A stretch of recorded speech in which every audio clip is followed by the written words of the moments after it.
nothing to say.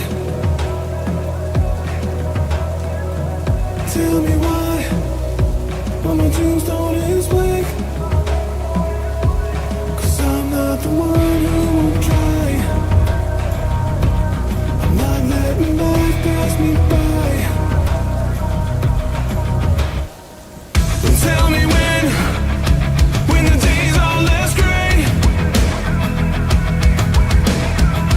And tell me where is the road to less pain. How many days before I decay?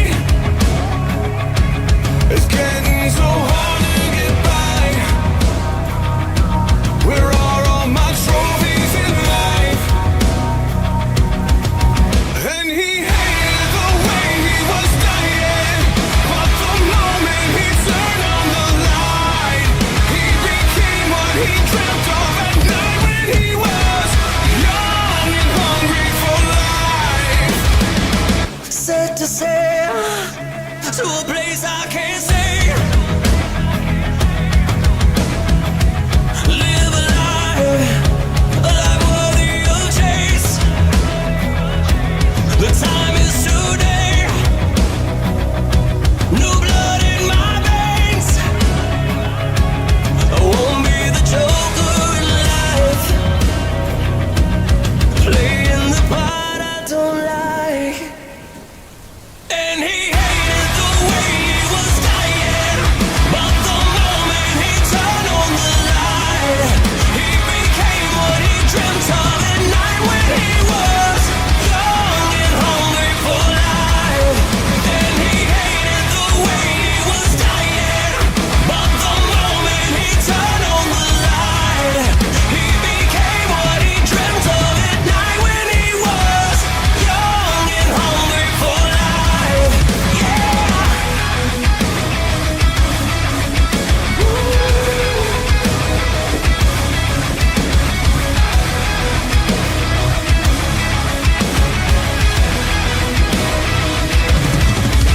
And he hated the way he was dying, but the moment he turned on the light, he became what he dreamt of at night when he was young and hungry for life. Young and hungry for life. Young and hungry for life. Young and hungry for life. Young and hungry for life.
Oh my goodness!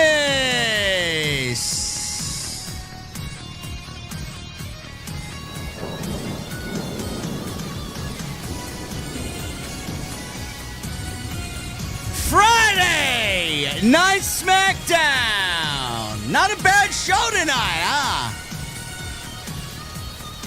That's what happens when you got NXT talent, Raw talent, SmackDown talent. What's a draft? What's a brand split, man? Who knows? Tonight was all about the John Cena Last Time Is Now tournament final. Gee willikers, man. I wonder who won that one. Do you think it was LA Knight? Yeah. Yeah. No. Oh, my goodness, man. Listen, I don't want to tell you that we told you so, man, but he comes so close, but he's just so far away, man. But the thing is, Gunther now has made a monumental promise, one that I don't think has ever happened before. And Oba Femi was on SmackDown tonight. What the hell is he doing on Friday night? I'm going to tell you. Tonight, over an old-fashioned, we're going to the OTS venue inside my mother's basement on this Friday night. It's fucking cold outside. The fireplace is lit. And we're going to have a good time tonight, man. And when I walk through those doors on this Friday night, I want to know, what the fuck are you guys drinking tonight? Sponsored by Turtle Beach.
What is going on, guys? Thank you so very much for joining me right here on Off the Script. This is your Friday Night SmackDown post show for December 5th, 2025. I am your host, JD from New York, as always, coming to you live from the OTS venue inside my mother's basement. Thank you guys so very much for joining me on this Friday evening, wherever you may be. Feels good not to have that intro, huh? Feels good not to have that long-term booking intro. I got to get a new one. I'm just too lazy to record lines for it. But we got to get a new one made. There will be a new one made. We will have a new intro for just in time for the new year. But it was a busy day today, man. There was a lot of news. A lot of news. Netflix is set to buy Warner Brothers Discovery. Something in the ballpark of $84 billion or something like that. Mercedes Moné lost to Red Velvet tonight. She is no longer the Ring of Honor television champion. Who? That brand that the 8 people that are employed by Fightful watch. You mean the brand that doesn't have a television show, but yet has a television title. Mercedes lost.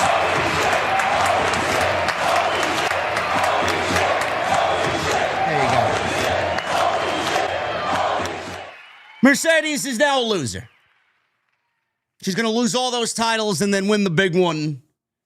At this point, they've driven it into the ground so deep that nobody gives a shit.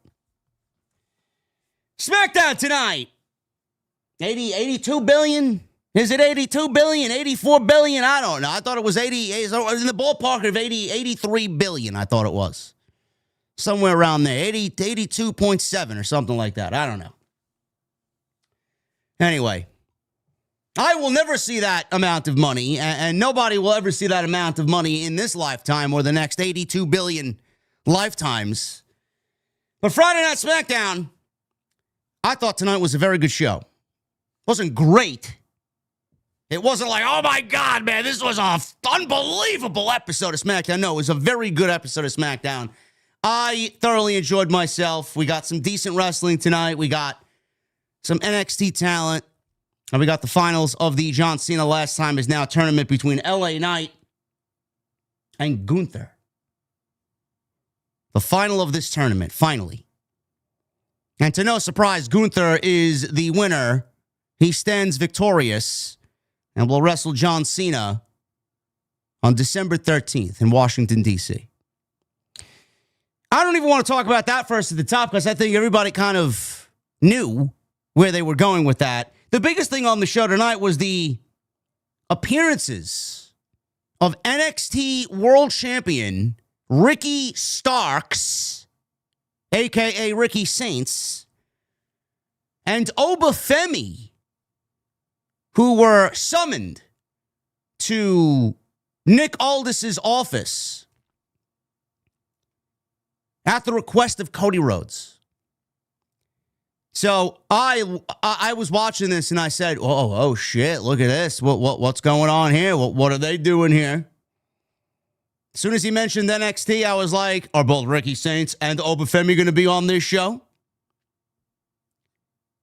Cody gave the word that at Deadline tomorrow, which I will be watching, I'll probably be watching and live tweeting, that during Deadline tomorrow night, Ricky Saints will defend the NXT Championship against Obafemi, and the winner of that match tomorrow night in Dallas at Deadline will wrestle Cody Rhodes in a showcase match.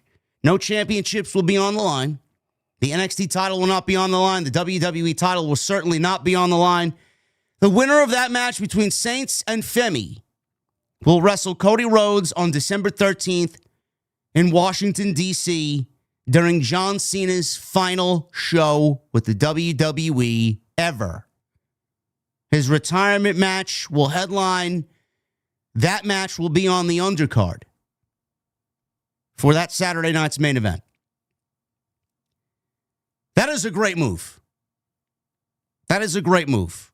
I'm glad one of them is going to get the opportunity to be in front of that audience so that a star could be on its way to being born. And that is what this show is going to be about. This is what WWE really needs to focus on going into 2026. The future, the youth. They already got Braun Breaker. They got Dominic Mysterio. We need some more young, vibrant, just future superstars. Headlining shows. Getting out there in front of the audiences. Getting familiar with the WWE main roster audience. They need to start building for the future. Now, I was surprised when Ricky Saints actually beat Obafemi. It took 4 DDTs to do it at No Mercy, but he did it. I don't know what they got planned for either one of those guys. They're both ready for a main roster call-up. Ricky Saints is absolutely right. I mean, he was ready before he even stepped foot in NXT. He's just in NXT because the WWE audience needs to get familiarized with who Ricky Saints is and what he's capable of. Obafemi is a product of the WWE NIL program. And he's been in the Performance Center for a few years now. He's largely been on television for the last 2.5 years. And you see the impact that he's made. Tremendous. He's got the look, he's got the size, and he's very good at what he does. Incredibly bright future for Obafemi. A lot of people thought Obafemi should have been in the tournament. A lot of people thought Obafemi should have wrestled John Cena in his final match. That's just way too much, way too soon. I can't see WWE doing something like that ever. So who wins this match? Who wins this match tomorrow night? I don't know. I don't know. But all I do know is that it's going to end up one of two ways. One, we'll get Cody Rhodes versus his good friend Ricky Saints. And it'll be a nice big fuck you to Tony Khan. Because we like that. We love when that happens. It really makes for a topical discussion. Cody Rhodes versus Ricky Saints is what I think WWE is going to go with. I think it's the safer match. And I think it's a match that Cody could easily get a win in, being that it would be a very competitive back and forth match with Cody eventually getting the crossroads. Safe. Safe. Now, if WWE wanted to be not safe, and WWE wanted to really kind of throw a wrench into their Sesame Street booking, Obafemi would win the NXT Championship, beat Ricky Saints, go to Washington, wrestle Cody, and beat Cody, thanks to Drew McIntyre. Cody did ask for Drew McIntyre to be reinstated. Maybe he should have thought about that before he laid down the challenge between Obafemi and Ricky Saints. It's going to be one of those two situations. Now, going back to the NXT situation, I don't see Ricky Saints beating Obafemi 2 times in a row clean, unless the plan is to call up Obafemi. I think that match ends in a screwy finish. I think someone returns, I think someone comes back, and I think someone fucks with Obafemi, with Ricky Saints retaining. I just can't see Obafemi losing clean to Ricky Saints again. That would be ridiculous. One time is enough. That was the shock. But either one of those guys is ready for a call-up. I think WWE wants Obafemi on the main roster because I think Obafemi is going to be more of a moneymaker than Ricky Saints is on the main roster. So I think Ricky Saints stays in NXT just for a little bit. And I think Obafemi gets the call sooner rather than later. But I do think that it will be Cody versus Ricky Saints in Washington, D.C. It's the safer match. And WWE is absolutely in the mindset of keeping it simple, keeping it safe. Nothing really big ever happens on these Saturday night main event shows. So I'm going to sit here and let it play out because I don't really look back at what WWE's done over these Saturday night main events and get a sense of adventurous. Get a sense of, oh man, they're going to take a risk. They haven't at all. So they'll probably go with the safest plan of action. But if Obafemi wins, I could see Drew McIntyre getting involved and Obafemi actually beating Cody Rhodes on Saturday night's main event. We got to be in the mindset of building new stars, correct? I'd love to see that happen. And I do think that Drew McIntyre and Cody Rhodes is going to be a major match, championship match, I believe. We got about a month and a half to go. We got about 7 weeks. Might be a little bit too long, but I could see them doing that championship match at the Royal Rumble. We do have a Monday Night Raw on January 5th. They could do it there. Why not? Everybody else flips to the other show, so why not have that match on Monday night, January 5th, to kickstart the new year? There is a Saturday night's main event right before the Royal Rumble, too. They could very well do it there. So we don't know what's going to happen, but we'll talk about that a little bit later. But that was the big thing tonight. Ricky Saints and Obafemi both on the show tonight. Major, major, major implications on their match. Tomorrow night, Ricky Saints will defend that NXT Championship against Obafemi. The winner of that match will wrestle Cody Rhodes on Saturday night's main event, December 13th in Washington, D.C., which will serve as John Cena's final match. Unbelievable. The other big thing that happened tonight was obviously the final of the tournament. Again, if WWE wanted to take risks, LA Knight would have won. It should have been LA's night tonight, for sure. They did sell you on the fact that LA Knight could very well win this match. They teased it a little bit. He did have that underdog fighting spirit, come from behind babyface mentality tonight, but it was too much. And Gunther prefaced this match before with a promo about an hour away from the top of the hour on SmackDown. And he mentioned to John Cena, I want you to pay close attention to this match. Not how or what I do to LA Knight. What I do to LA Knight's going to be the least important thing. I want you to see how I beat LA Knight. How he beat LA Knight tonight was with a modified crossface. He made LA Knight tap out tonight. And then he got into the camera at the end of the show and made a promise that not many people have ever gone out there publicly to promise and have certainly not kept this promise. Gunther promised to make John Cena tap out in his final match. I love that. I think that's fucking great. WWE already has a sense throughout this entire tournament with 16 competitors in this tournament.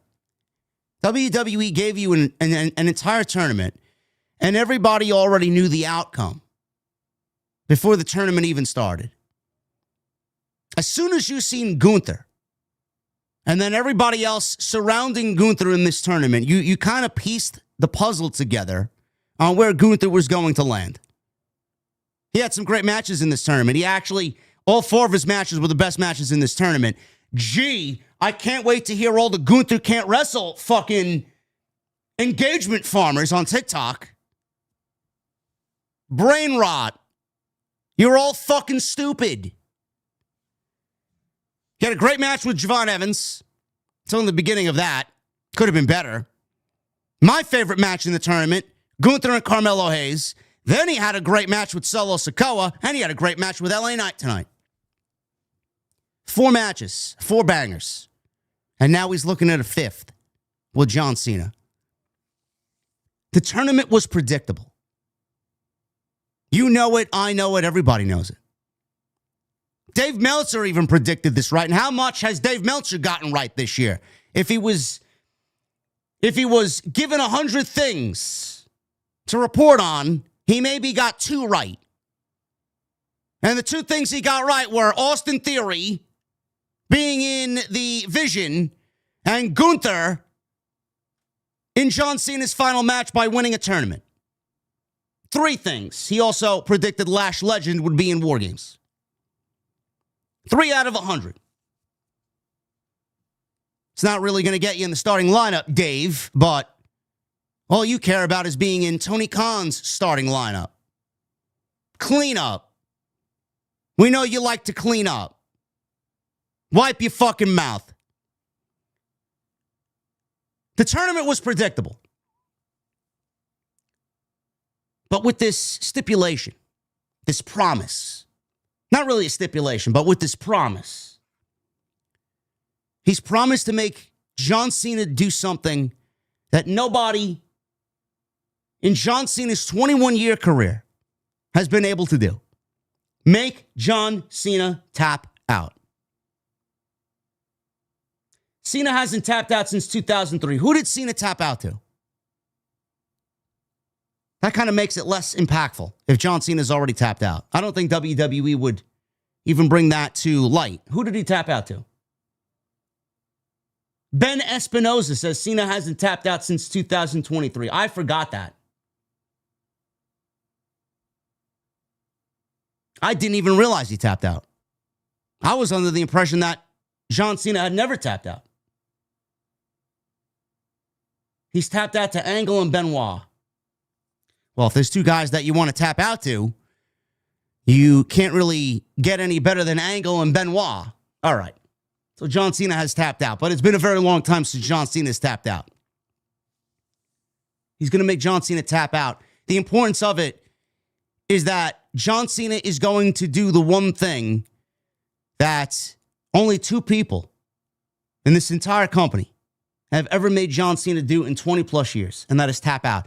And tap out in his final match.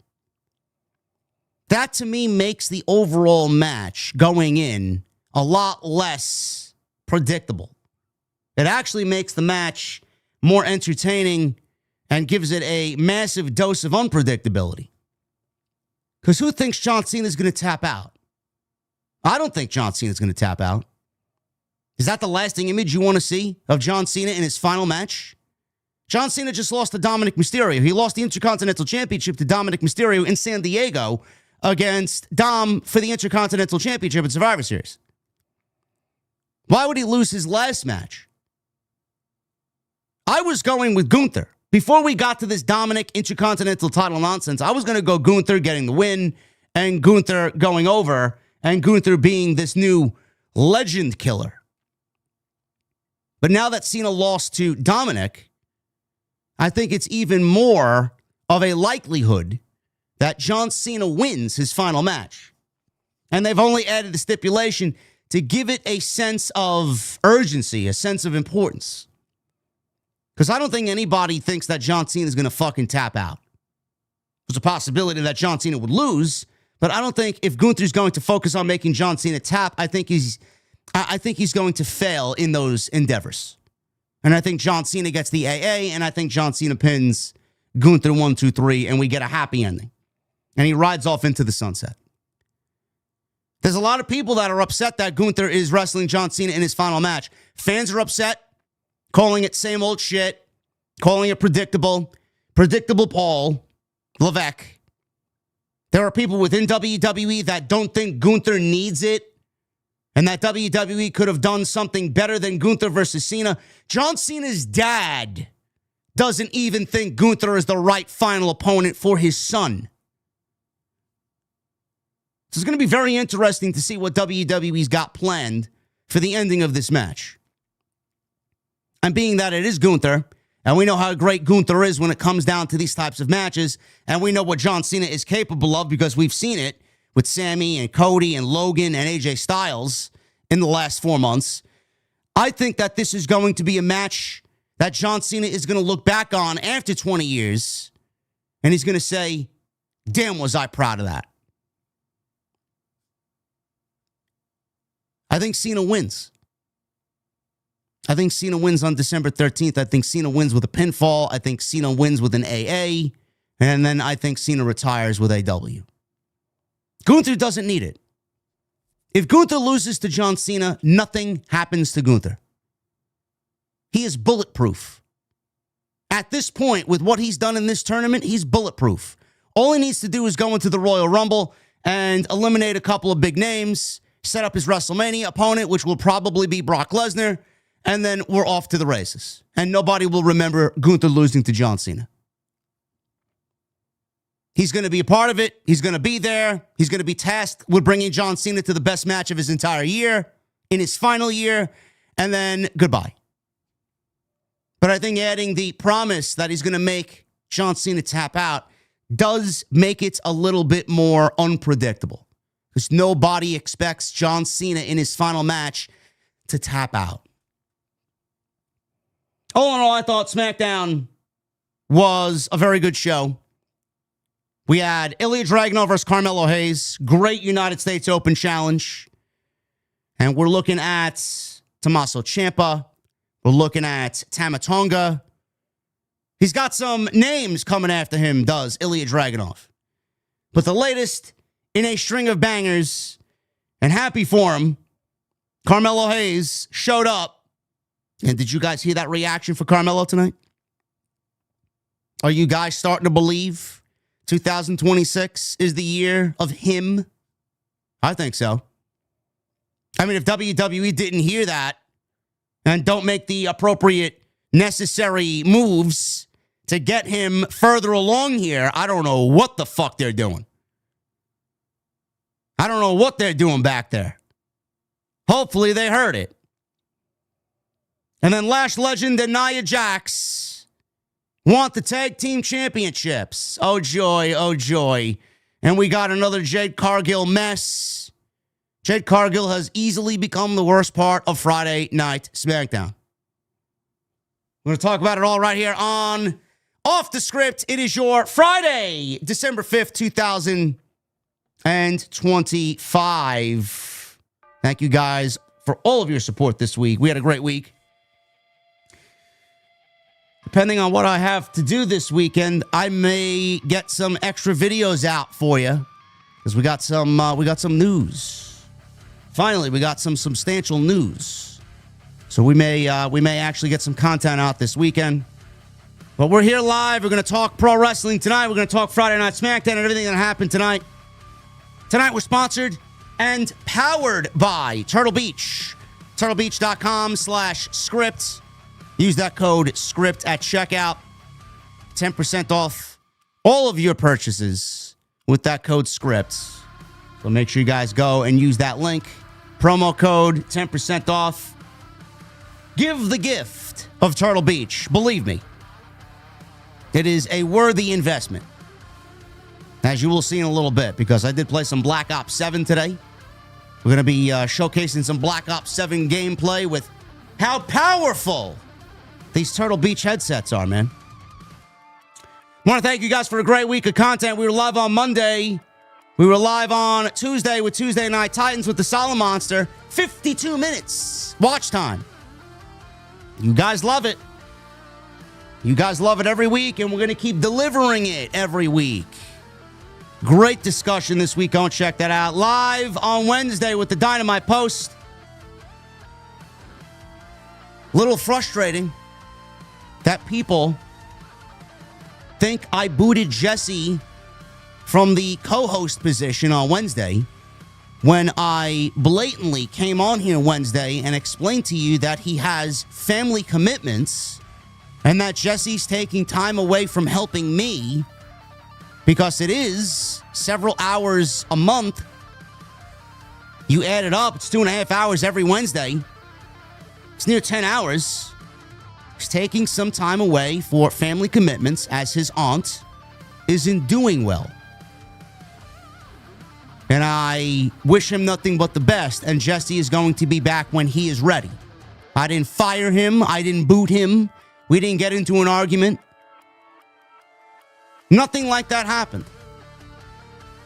And if you go and ask Grok what happened, like some fucking geek last night that I had to publicly call out, Grok, can you explain why Jesse isn't on the AEW Dynamite Post Show with JD from NY?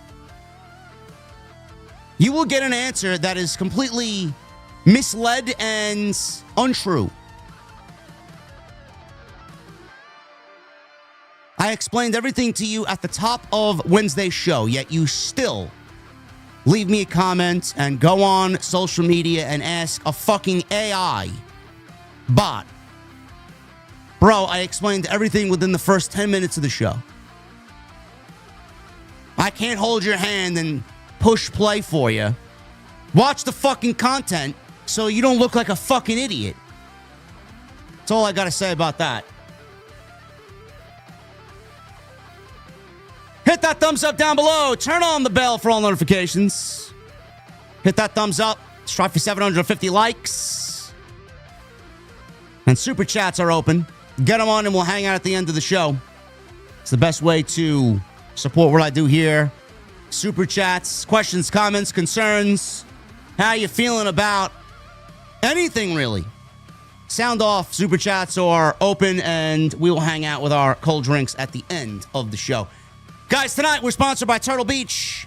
I want to kick it to my friends over at TurtleBeach.com. TurtleBeach.com/scripts. Use that code SCRIPT at checkout for 10% off tonight. We're powered by Turtle Beach. You know, as I'm absolutely frying these guys with my M15 on Kill Confirmed, I can't help but think it was the night before Christmas, and all through the house, Not a creature was stirring because JD was too dialed in with his Turtle Beach Stealth 700 Gen 3 headset. Guys, I'm not exaggerating. This headset is basically the Randy Orton RKO of gaming audio. It comes out of nowhere and changes lives instantly. And the nostalgia. Man, let me tell you. Do you remember when you unwrapped your very first gaming headset on Christmas morning? When you plugged it in and it suddenly felt like you had superpowers? That's exactly what the Stealth 700 Gen 3 does. Except now it's crystal clear audio, immersive 3D sound, and not the old broken headset with the mic hanging by a wire like AEW Creative. This thing has 80 hours of battery life. 80. I'm not kidding. That's longer than some WWE title reigns. It lasts so long, they should test it for PEDs. And comfort? Bro, the memory foam cushions feel like two miniature Christmas pillows hugging your head. I've worn these things for hours without even realizing it. Meanwhile, I'm snapping necks and kill confirmed like I'm auditioning for Survivor Series. And this here might be my favorite part, the dual wireless crossplay transmitter. I can switch between console and PC with just one click and still take calls or blast music from my phone while playing. I was literally shredding enemies earlier while listening to Christmas music. Felt like Buddy the Elf with a KD ratio. And yes, compared to my old headset, this thing is like going from AEW Rampage to WrestleMania. I hear footsteps I didn't even know were in the game. My squad actually wins more because I can call things out early. My gameplay speaks for itself. Elevated. My confidence, elevated. My enemies, like Matt Hardy, delete, delete, delete. And listen, if you got that one friend whose headset dies every time you're in the final circle, yeah, they need this. It's the holiday equivalent of saving Christmas. Get the ultimate immersive gaming experience with Turtle Beach today. And for a limited time only, head to turtlebeach.com and use code SCRIPT for 10% off your entire order. That's 10% off your entire order at turtlebeach.com with promo code SCRIPT. Don't delay. Get the perfect holiday gift today, and happy holidays from Turtle Beach.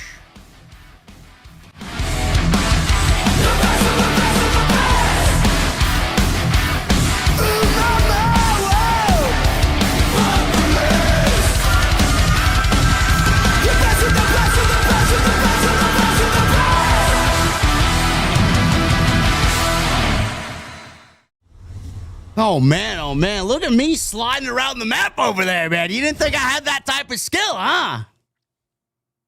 Man, that shotgun is probably my favorite gun in the game. Honestly. That automatic shotgun. I don't go anywhere without it, honestly. It's the only way for me to compete. So many sweats on the game. I love my M15. I don't know why I'm playing it, to be quite honest with you. The skill-based matchmaking has gotten ridiculous. The further I prestige, it's getting pretty sweaty out there, man. But Turtle Beach, turtlebeach.com/scripts. Make sure you guys go and use that promo code SCRIPT, 10% off. I want to thank them, as always, for sponsoring the podcast this holiday season right here on Off the Script. Anyway, let's get into this Friday Night SmackDown. We get a very hot start to Friday Night SmackDown. I like when a show starts with some hectic situations. This was a very hectic open. We're out of War Games. War Games is behind us. Cody and Drew were both in War Games. They were not supposed to be in War Games, but War Games got drastically changed. Plans for War Games drastically changed when Seth Rollins got hurt and Jacob Fatu got hurt.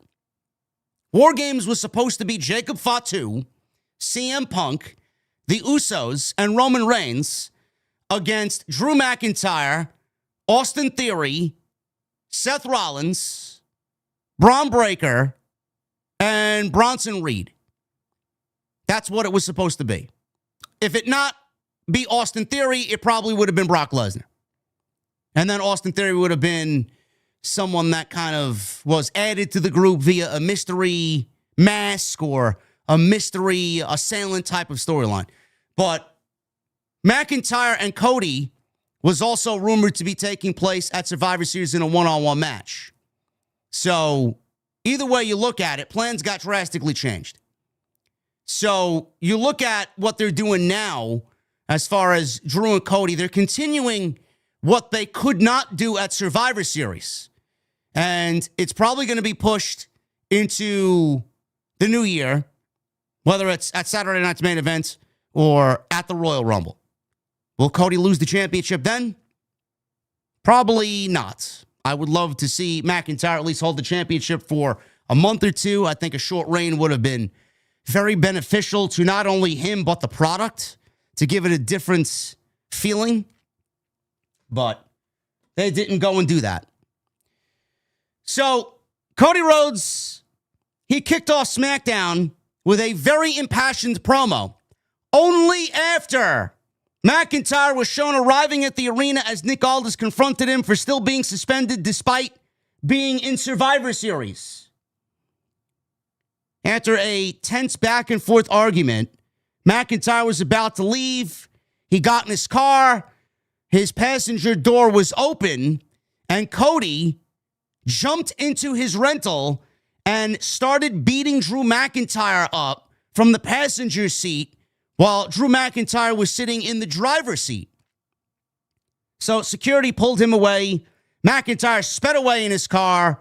Rhodes then stormed past Nick Aldis into Gorilla and then out to the ring. He did not waste any time. He got himself a microphone and he yelled, asking Nick Aldis to reinstate Drew McIntyre, as McIntyre broke an unwritten rule by invading his tour bus a couple of weeks back, because that's where his wife sleeps. That's where his kids sleep and play. His family resides on that bus while he's on the road. And he broke into the tour bus to get his hands on Cody Rhodes, knowing that Cody's family was there. Rhodes called McIntyre WWE's resident cockroach, as he talked about how he was going to go after McIntyre, as he might not have been able to beat him, but he might have broken him. Rhodes says that at the end of it all, he was going to do what everyone wants to do when they see a cockroach: stomp him out. Very simple, very straightforward, very angry, and very impassioned Cody Rhodes. It's when Cody operates at his best, when he's this.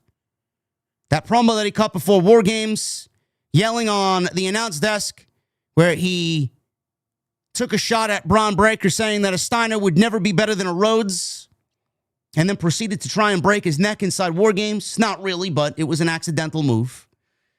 And then tonight. So McIntyre's bringing out a side of Cody Rhodes that we desperately need to see. We desperately need to see tough guy, fucking no bullshit, impassioned Cody Rhodes. Not business guy Cody, not all smiley with the fucking pearly whites Cody Rhodes, looking like he's running for fucking presidential office Cody Rhodes. We don't need to see that every week.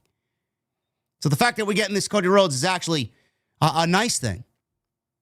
It's actually better for SmackDown to get this Cody Rhodes than the Cody Rhodes that we have been getting. I enjoy the way that they kicked off this show. It's different. It gave them a hot angle to start instead of the typical, let's start with a promo. Let's start with someone interfering said promo. Let's start with this opening segment leading to a main event match tonight. And it's the same fucking formula. It's nice to change things up every now and then, and that's exactly what WWE did here. Looking forward to it.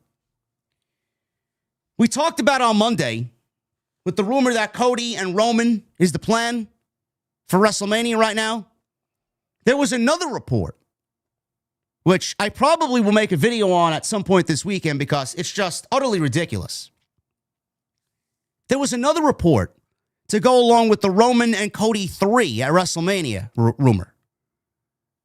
That Braun Breaker right now, internally, is the guy that is penciled in to win the Royal Rumble. I don't think that's the right move. I don't. I think Braun Breaker winning the WWE World Heavyweight Championship on January 5th is the right move. And if it doesn't happen then, it should happen at the Royal Rumble. I think we need to get Braun Breaker the World Heavyweight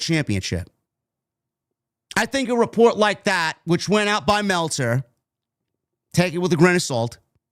I think a report like that, nobody, and I'm going to reiterate this again for everybody listening to me so that you can go on social media and tell all these other fucking idiots that may think that Meltzer's right. Nobody right now, especially with this Triple H-led creative, no one right now knows who the winner of the Royal Rumble will be. I could imagine that a creative plan like that is kept so closely guarded that maybe 3 or 4 people know, and that's it. That's it. Why would anybody that knows Dave know that information and willingly give him that information? It's either that it's an option or it's completely just out there and it's something for Dave to report so that he can keep his subscriber number where it needs to be, to pretend like he's got some breaking news. Maybe it's a red herring. They want to throw the scent off of where people may think it's going. Braun Breaker should not win the Royal Rumble. Braun Breaker should win the World Heavyweight Championship. Never mind be in the Royal Rumble.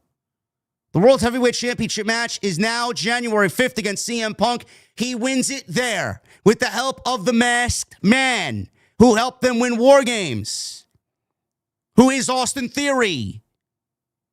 How are you going to pay off an angle with a man who helped you win and pin CM Punk? How would it make him look if he goes in there and Punk wins? Austin Theory isn't going to be too fondly looked at by the Vision or the fans. And he's not someone that we really need to get off on the wrong foot. I don't think Braun Breaker is winning the Royal Rumble, nor should I, or nor should he. I'm not in the Rumble. I won last 5 minutes.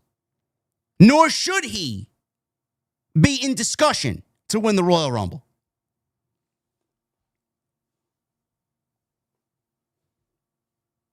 The fact of Cody and Roman, I like the match. I do. I think a third match should happen, but not the same way that we gotten it the last 2 times. I don't think that it would work that way. Nobody wants to see Roman win the WWE Championship again. Nobody wants to see Roman be a part-time champion, which is now less dates than it was then. And nobody wants to sit through that. There's got to be something else there. There's got to be a meaning to why that match is taking place. It can't just be because Roman doesn't like Cody and Cody doesn't like Roman because they have 2 massive egos and only one can exist. No, we need something more than that. The only way that would work is if Cody Rhodes goes heel. Are we looking at Cody Rhodes? Give us a heel. Run. Heel persona. Heel promo. He was very angry tonight. The only way that would work is if Cody goes heel. The only way that would work is if The Rock is going to come back and we get what we didn't get in February. Cody selling his soul.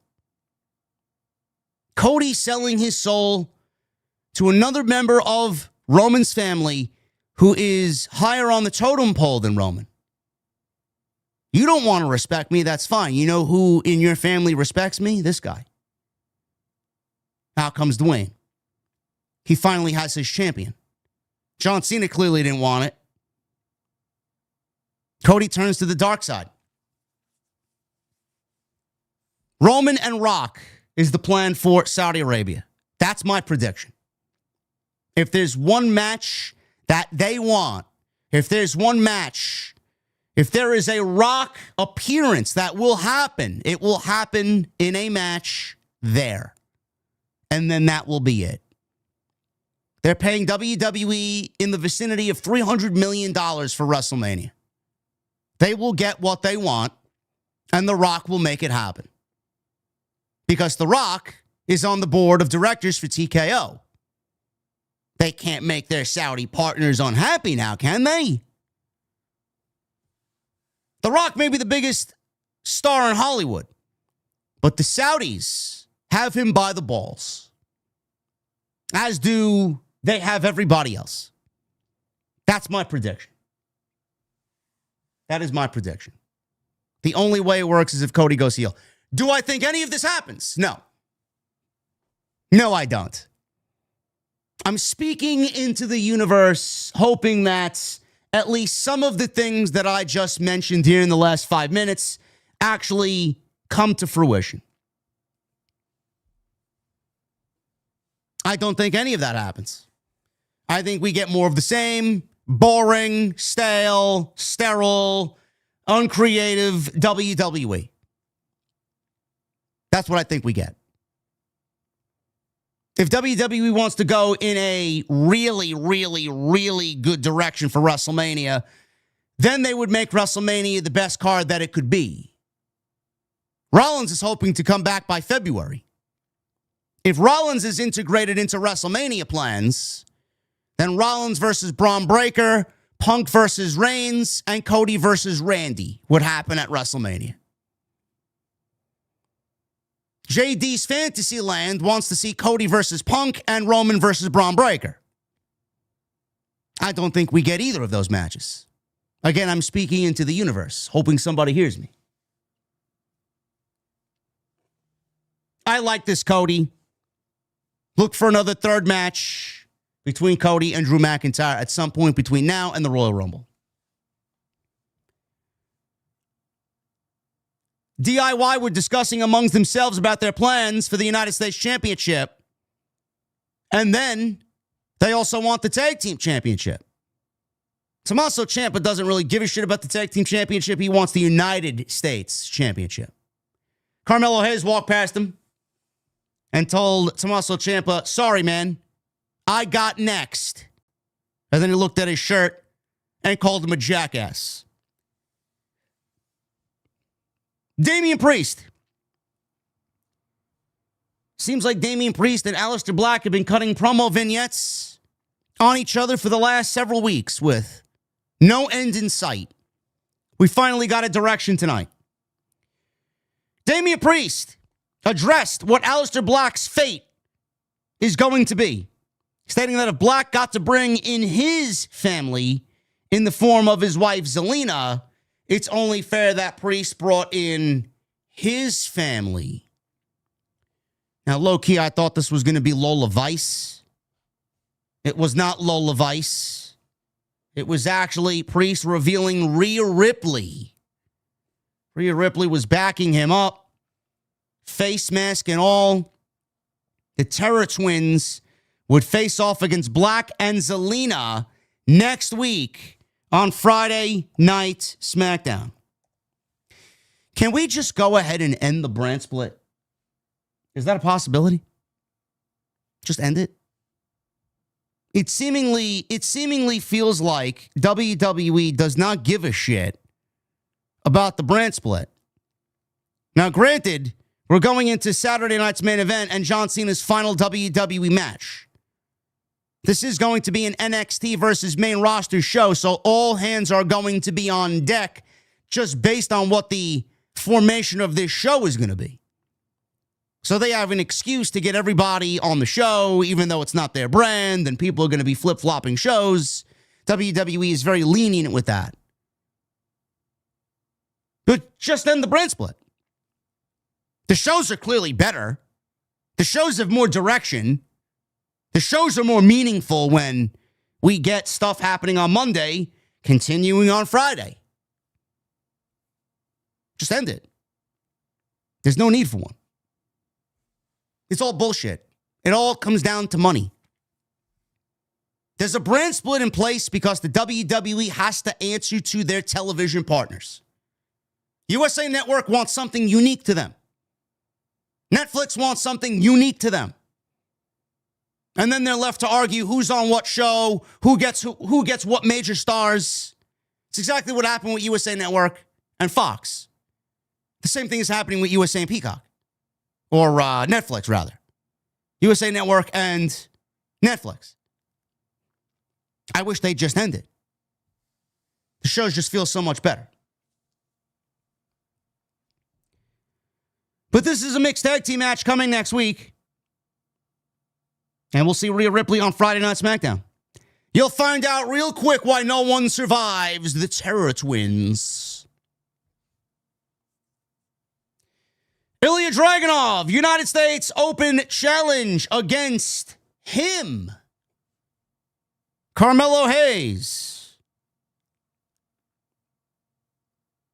I don't know if this was the best match in Dragunov's United States Open Challenge, but I would say it is definitely up there for at least top two. I think Frazier had a great one. Hayes had a great one. I think Hayes is right now sitting at number 2, in my opinion. This was a great match. And Austin, Texas tonight was very squarely behind Carmelo Hayes. Now, they got some history. They got some history in NXT. They had a 3-match series in NXT over the NXT Championship. So these guys do know each other pretty well. And I was looking forward to this. So the match got started real quick with Hayes and Dragunov. They had a very tense collar and elbow tie-up. Dragunov went for some chops. That was countered with a set of chops from Hayes. JD McDonough was definitely a great match, too. Great match with McDonough. Actually, I might take McDonough over Frazier. It might be McDonough, Frazier, and then Hayes, for sure. Top 3. So Hayes comes back in response with some chops of his own. Dragunov got some offense in with a big boot, takes Hayes down. So we get Hayes coming back, knocked Dragunov off the apron. He was again taken out by a big boot to the face. On the top rope, Carmelo is sitting there stunned. This opened him up for another big boot from Dragunov, which sent him crashing down to the outside. And we go into a commercial break. We come back from the break. Hayes escaped a submission by Dragunov, but he eventually found himself trapped in a German suplex again and again and again. On the third German suplex attempt, though, Dragunov took Hayes out with some hard elbows, couldn't connect with what he was planning next, and then we got dueling strikes back and forth. Hayes avoided the Constantine special and hit Dragunov with a beautiful, very emphatic springboard clothesline. Hayes followed that up with a emphatic tilt-a-whirl DDT or facebuster, and he got a near fall off of that. There was a little extra juice on that tilt-a-whirl. Crowd is getting loud. They're getting into this match. They're very much pro Hayes here. Hayes attempted the first 48. He was caught and dropped straight on his back by Dragunov. Hayes blocked an H-bomb by getting his knees up. Quick roll-up on Dragunov, only at 2. Dragunov kicked Hayes in the side of the head and then hit a standing Uranage on Carmelo. Dragunov then headed to the top rope. He was sent to the outside by a big running kick by Carmelo, and Dragunov is on the apron. Hayes dropped him with a DDT on the ring apron. He goes up to the top rope quickly, but Tommaso Ciampa comes out of nowhere and attacked him, shoving him off balance on the top rope because the referee was tending to Dragunov. So he had his back turned and did not see Tommaso Ciampa interfere on Carmelo Hayes. This led to Dragunov hitting Torpedo Moscow, followed by the H-bomb, and Dragunov pinned Carmelo Hayes. Very good match. But they ended it in a way that protected Carmelo from taking a clean loss, while also furthering the fact that Ciampa is upset that Dragunov has not granted him a match, but he's granted everybody else in the roster a match. So this was very good. They accomplished 2 things. They forwarded a story, or whatever this story is, and they protected Carmelo, which should be a priority for them. Did you guys listen to the crowd reaction for Carmelo? Carmelo is starting to slowly get louder and louder babyface reactions. To me, he just comes off as a smug heel. But right now, they got him playing this babyface, and he is getting some really good reactions. They were very much pro Hayes tonight in this match. They very much wanted him to win the United States Championship tonight.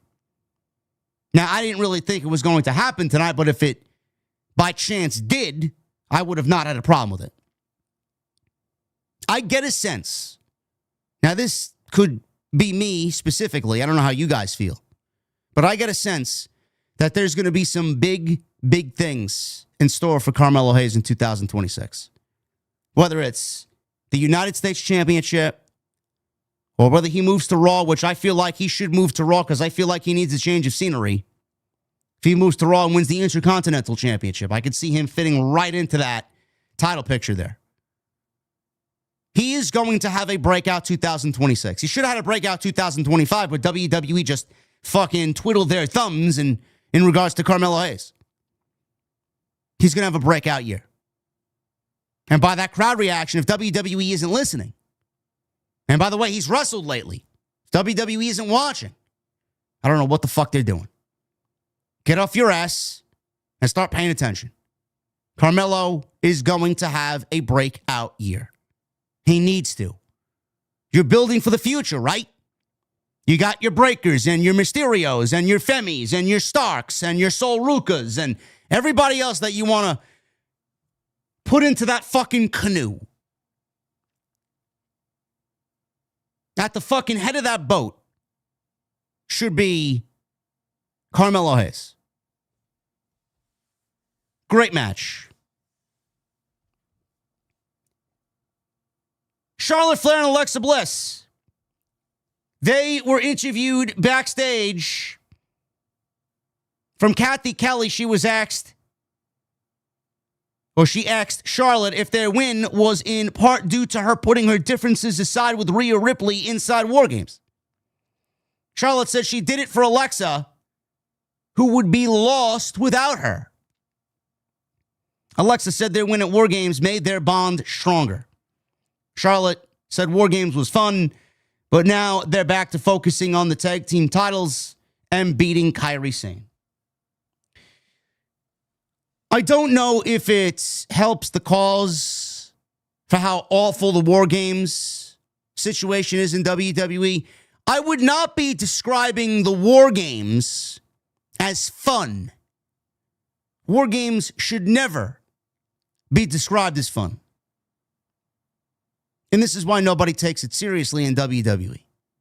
And this is why the women's matches the last 2 years have been some of the worst War Games matches that any promotion has produced, period. You should not be using words like fun to describe War Games. Kathy Kelly interviewed LA Knight. Yeah. She asked what a win tonight would mean to him over Gunther to go wrestle John Cena in DC. Knight said if he beats Cena, it cements his legacy. So the last time is now for either him or Gunther. He said Gunther might be a former Intercontinental Champion, a former World Champion, but he doesn't know who he'll be looking at across the ring from him. He said he'll drop him on his head like he did all the rest, with everybody saying, L.A. Knight. Yeah.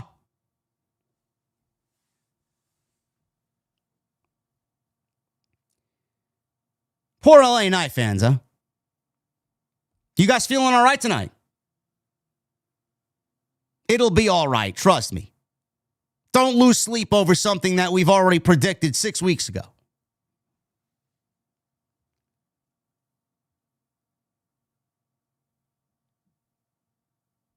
Kairi Sane. She went one-on-one with Alexa Bliss. This match went 7 minutes.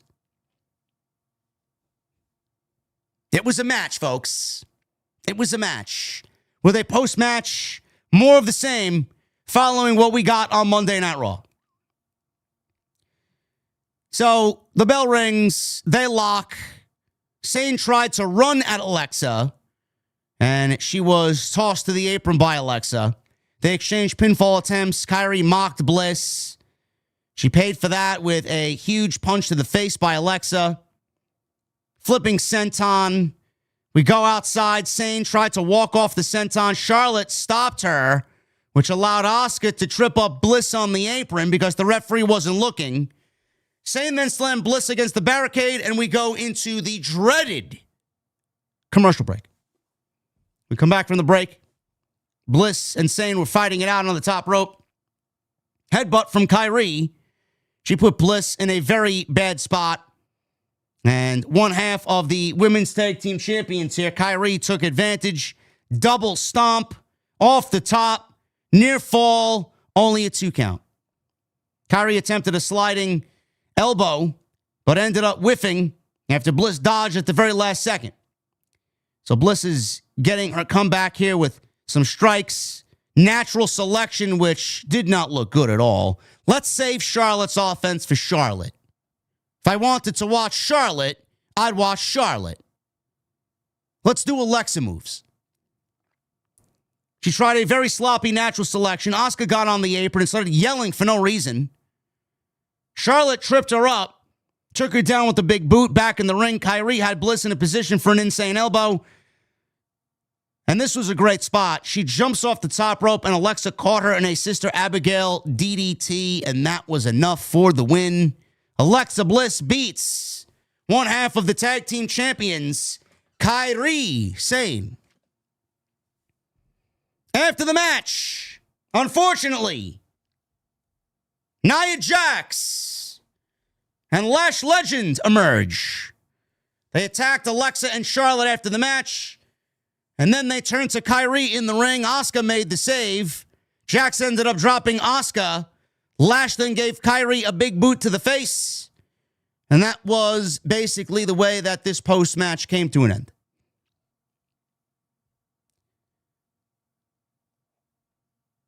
I have no desire to see Lash Legend and Nia Jax chase the tag team championships.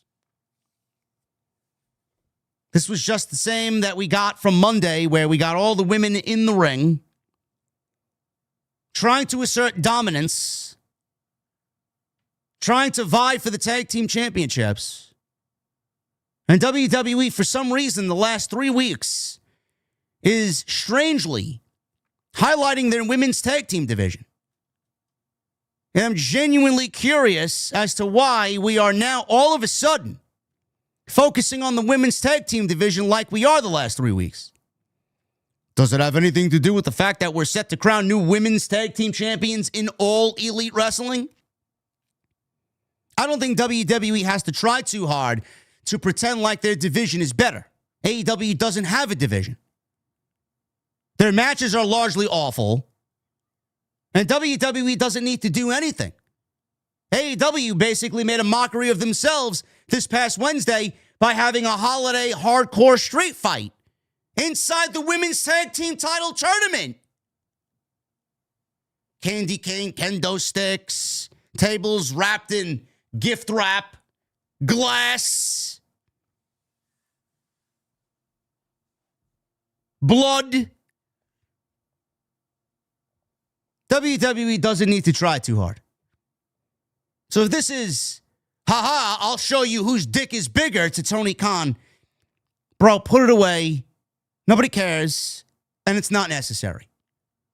We know you have the most talented women's division in the entire fucking wrestling industry. You don't need to flaunt it. Go out there and create a nice, solid story for me to care about and give me some good matches. That's it.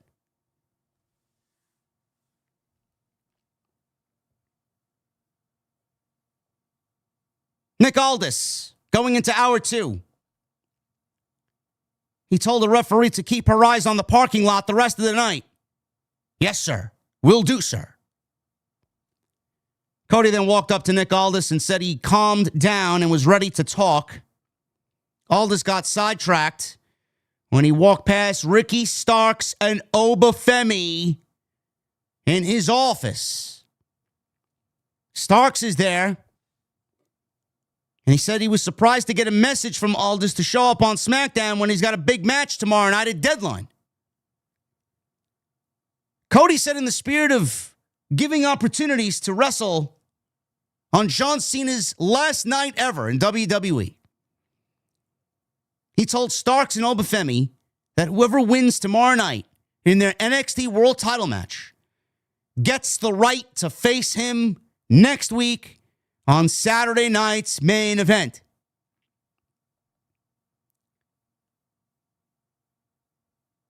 Like I said in the beginning, and I'll reiterate again for you guys if you're just joining me. If WWE wanted to take a risk and they wanted to be not Sesame Street-like, Obafemi would beat Ricky Starks, become the NXT champion, go to Washington, D.C., December 13th, wrestle Cody, beat Cody from the help of Drew McIntyre, because now he's reinstated, because Cody wanted him reinstated. And if Nick Aldis and Cody Rhodes talked about reinstating Drew McIntyre, then it's going to be Cody Rhodes' fault why he lost. Because you can't trust Drew McIntyre with anything. He's going to get what he wants. That's not going to happen. I don't see them doing that. WWE will play it Elmo. They will definitely Sesame Street it up on December 13th. Ricky Saints will retain against Obafemi. I can't see Obafemi losing clean to Ricky Saints. There will be some fuckery tomorrow night in Dallas. I also can't see Obafemi getting his first match in WWE against Cody Rhodes. It's not going to be for the title. I just don't see them doing that. Plus, it's Cody and Starks, Saints. They're good friends. Cody probably requested this. If we're going to put over some NXT talent, let me put over my guy and give him some rub. All signs are pointing to Ricky Saints winning tomorrow night. Plus, I think there's more money to be made with Obafemi on the main roster and calling him up quicker than Ricky Saints would get called up. Obafemi's the guy. So is Ricky Saints, but not more than Obafemi. I think Obafemi gets called up first and Ricky Saints stays down there as the NXT champion just for a little bit longer. Get him through Stand and Deliver, and then we'll talk about him getting called up. But I enjoyed seeing these two guys on the show. It just gives the show, just look at the segment. Look at the feel. Look at the excitement. The, oh shit, it's Oba. It's Ricky. SmackDown. Just by looking at them on the television screen, it already gave the show a different feel. A much better feel. And if they're going 3 hours in January, we're going to need to feel a whole lot better on Friday nights.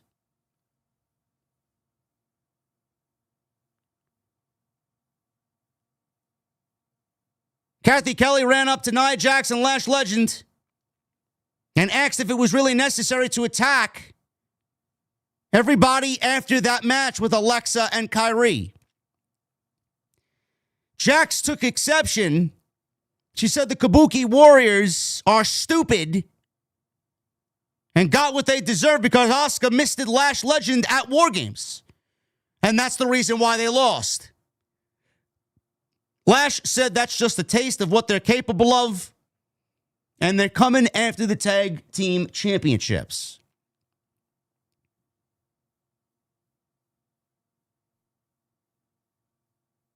Chelsea Green. They showed her celebrating with her United States Championship and then getting interrupted with Jade Cargill coming out to ruin the ceremony last week, which was awful. You guys remember that last week? Genuinely awful. So out of that, we are now forced to sit through Jade Cargill and Alba Fire because Chelsea won't go and wrestle Jade. Why would she? So she's sending her minion after Jade Cargill. This match went 90 seconds. It is a complete fucking absolute just... I can't even find the right word for it. Criminal. It's a criminal use of Alba Fire. This woman was the longest reigning NXT UK Women's Champion She had great matches over there. This woman was on NXT. She held her own on NXT here in Florida. And then she's tasked with getting in the ring and losing to Jade Cargill in 90 fucking seconds. What the fuck are we doing? You know, you're going to get a lot of people blinded. You're going to get a lot of people like, oh, well, Jade, I mean, they're booking her like a dominant champion, JD. That's, to me, that's good booking, JD. JD from NY. 062. Yeah, that's great. See, I look at it in a different way. WWE is giving Jade Cargill 60 seconds, 90 seconds, 2 minutes. Because they know, just like everybody else knows, that Jade fucking sucks. Jade Cargill, all she could do is memorize 90 seconds. Do you genuinely want to see Jade Cargill wrestle any more than 5 minutes? I mean, after that 5-minute mark, I mean, it's getting dicey out there. And that's a stretch. 5 minutes is a stretch. Oh, but they're booking a dominant champion, JD. No, they're booking a champion the way that she needs to be booked because she's inadequate. That's why. Jade Cargill has quickly become some of the worst segments on Friday Night SmackDown. This title reign is already a failure. And what does it say about how WWE looks at the Secret Harvest, Chelsea Green, Alba Fire, and the United States Championship? I swear to God. My tinfoil cap is fucking tingling. Someone in that company, someone on that roster, wanted mid-card titles. They were granted mid-card titles. Someone on management didn't want the United States Championship for the women.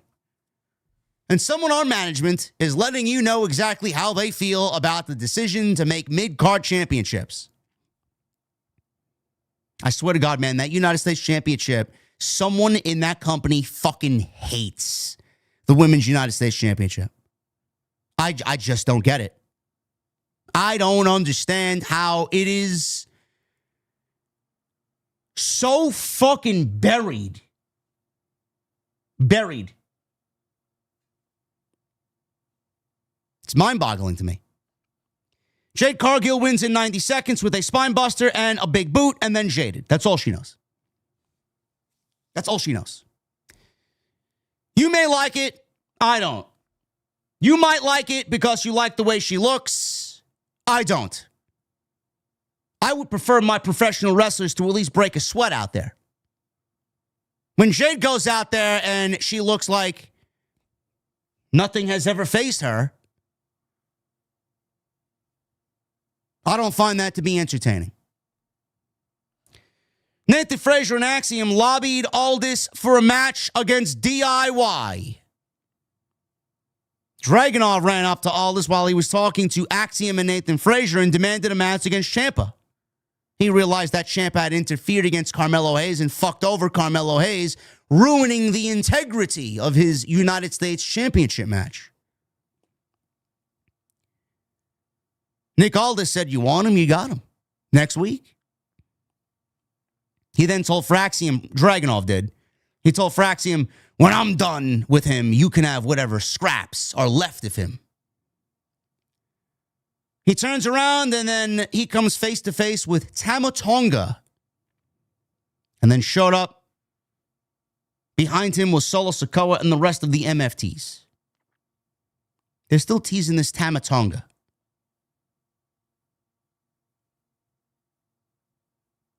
Jade Cargill, unfortunately, we had to see her a second time. Cross paths with B-Fab. Jade asked B-Fab if she said something. No, she didn't say anything. She said, Did you see what I did to Alba Fire? If you want some, don't hesitate. Michin then comes into frame with a kendo stick and said B-Fab is her friend, a concept that Jade isn't familiar with. Jade told her to go ask Nick Aldis for a match then. Jade said she'll step up and then get stepped on. You believe that Jade beat Tiffany and we've gotten absolutely nothing? A fucking waste of time promo. A match with Alba Fire. Now a match against Mia Yim. And a United States Championship celebration that was ruined by Jade Cargill. This is what they have done with the Women's Championship. You know, for all the people that said Tiffany Stratton had a lackluster reign, I don't really hear all of you right now. Why is that? I find that very funny, huh? Tiffany had a lackluster reign, don't get me wrong. But none of you need to be sitting there telling me that Jade Cargill is deserving of this championship and that WWE is doing anything better with Jade than they did with Tiffany. It's equally as fucking awful. Solo Sikoa. He made his entrance with the MFTs. I do like their entrance, though. They all come out. They got this red and green lighting. There is no spotlight on the rest of the MFTs, but then Solo kind of walks in between them. There's two on one side, two on the other, and Solo walks in between them, and the spotlight's on him while they're all, like, in the darkness. It's a good visual.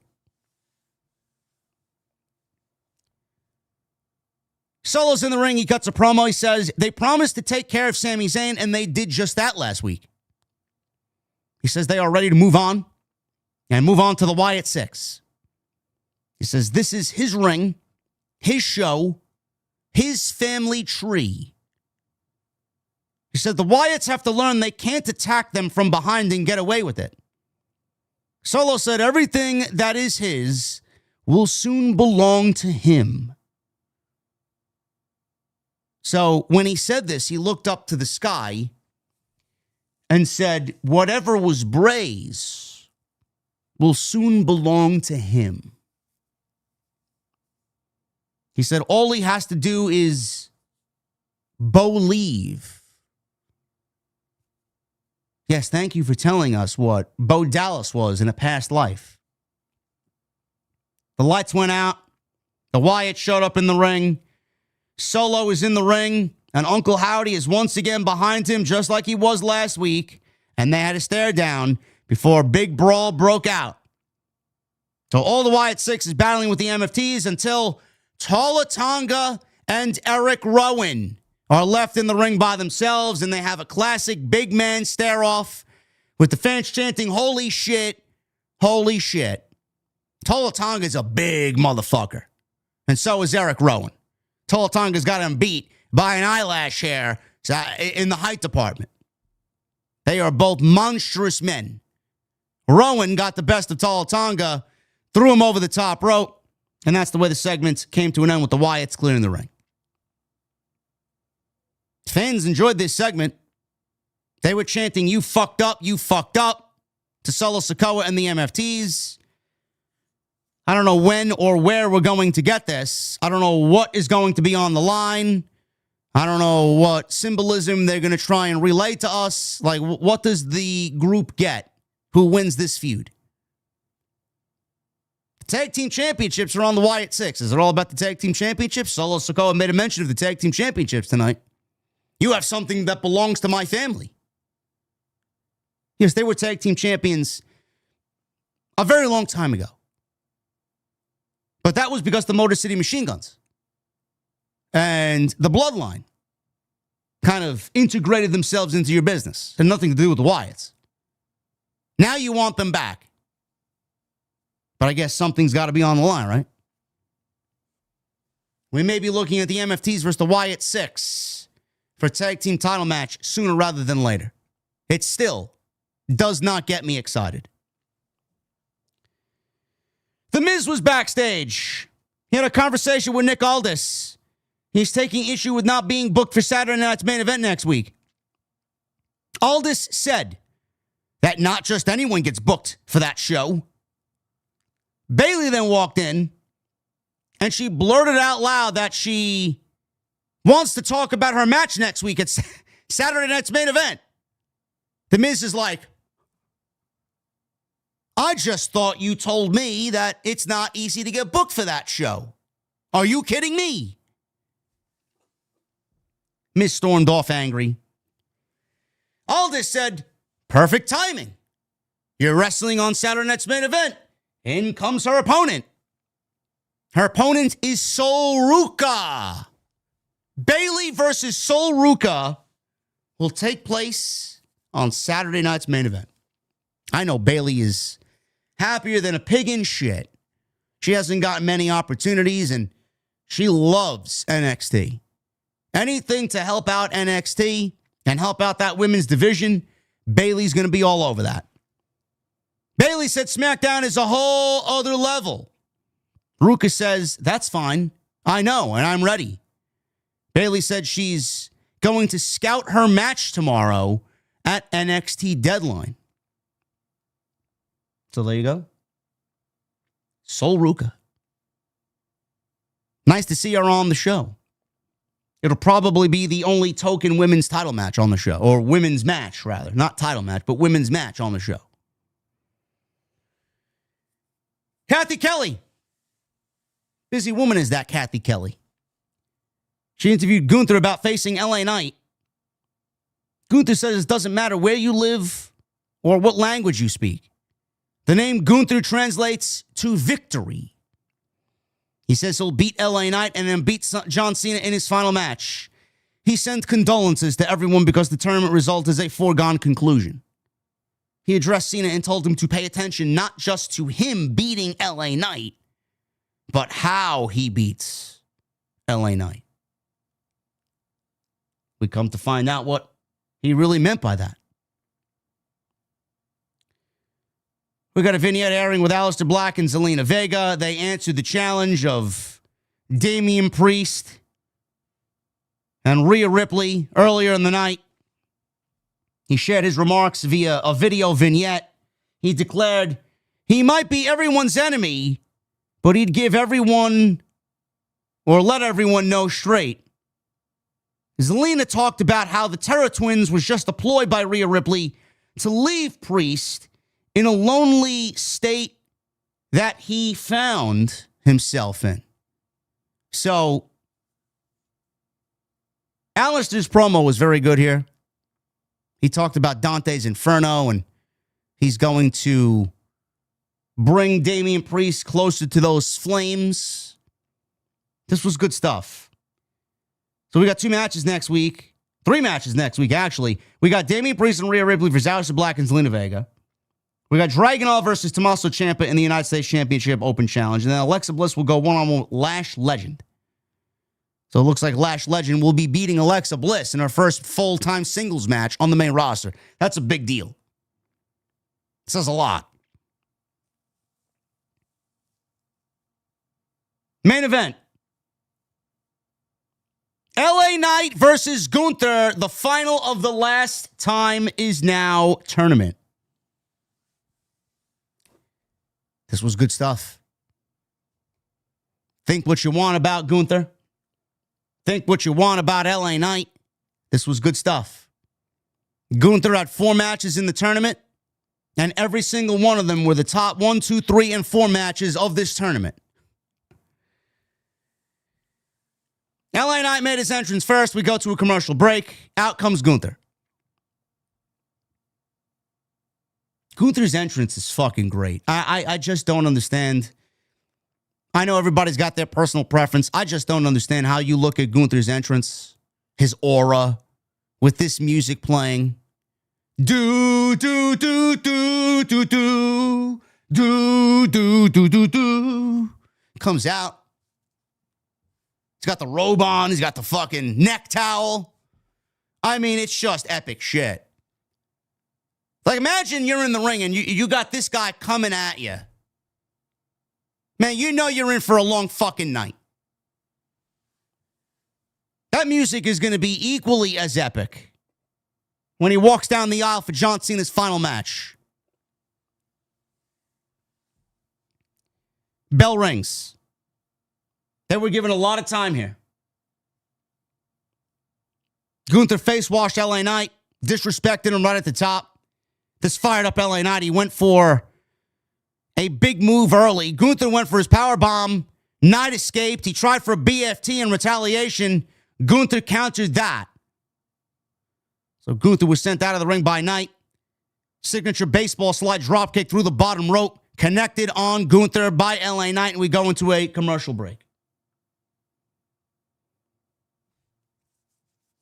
Come back from the break. Gunther takes out Knight with a vicious clothesline. In the corner, Gunther is beating the shit out of LA Knight with repeated kicks. Knight fought out of it, managed to get Gunther on the ground.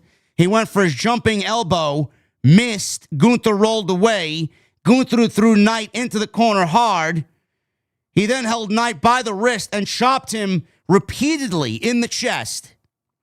Knight avoided the last chop and caught Gunther by surprise with a jumping clothesline, followed by a big jumping neckbreaker. Both signature moves of LA Knight. Yeah. Knight went for another BFT. Gunther avoided a second BFT. We got an O'Connor roll, pin attempt by Knight. Gunther turned that into a sleeper. Quickly escaped, did LA Knight. He then hoisted Gunther up on his shoulders and delivered an attitude adjustment, followed by a burning hammer. Or his version of the burning hammer, the WWE version of the burning hammer, for a 2 count. Another commercial break. They were picture-in-picture breaks, at least. Come back from the final break. LA Knight and Gunther in a duel of chops. Knight got the better of Gunther, in fact. Backed him into the corner with some stomps, stomping a good old Austin mud hole in him. Followed by a big running knee into the corner on Gunther. Gunther's back up. Caught LA Knight in a sleeper hold. Got thrown for a back suplex instead. So Gunther applied the sleeper, said, you know what? I'm going to suplex the shit out of you. Threw him over his head. On the top rope, LA Knight is trying to fight back. Couldn't connect with his elbow. He got dropped by a shotgun dropkick from Gunther. Corey Graves calls it the Tyrannosaurus Rex dropkick. It's fucking great. LA Knight countered Gunther's powerbomb into a DDT. He then goes up top. He connects with his megastar elbow. Yeah. 2 count. Crowd is into it. They want Knight. They want Knight desperately to win. Gunther stumbled to his feet. Knight tried again to hit the BFT. That was countered. Gunther turned that attempt into a German suplex and continued his attack on Knight's neck with a vicious lariat. I mean, this guy got fucking nailed with a lariat.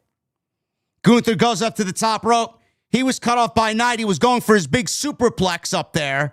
Gunther pushed him down and jumped and connected on a sloppy big splash. The worst thing in Gunther's arsenal is that big splash off the top rope. It looks awful. He then went to the other corner and quickly jumped off the top rope with a better-looking big splash. Goes for recovery, gets a near fall. Gunther lifted Knight up for the powerbomb. He could not put Knight away. Knight struggled back up to his feet. Gunther attempted to apply the sleeper hold. Knight turned that into a BFT. Gunther puts his foot on the rope. Crowd was heartbroken. Knight thought it was a 3. Gunther survives. He gets right back up. Starts beating on the back of LA Knight's neck with elbows. Signature sleeper hold applied tight.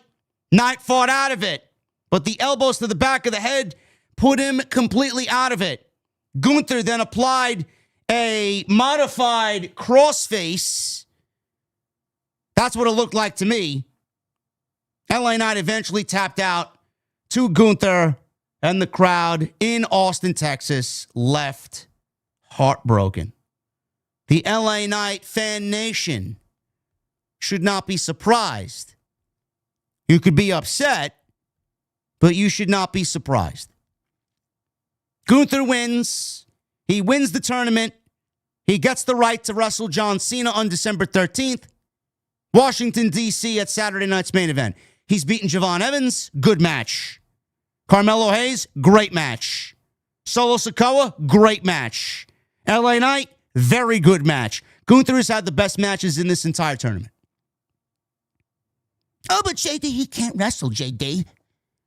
Says the fucking engagement geek on TikTok, who's got 2 brain cells. Keep farming engagement to bots, you fucking half-witted idiot. Any Gunther slander will be deleted and eradicated from my presence. Fuck off. Gunther beats LA Knight, predictable as it may be. Now, I want to run something by you guys. I know there is a strong opinion that Gunther doesn't need this tournament. He didn't need this win. He didn't need to wrestle John Cena.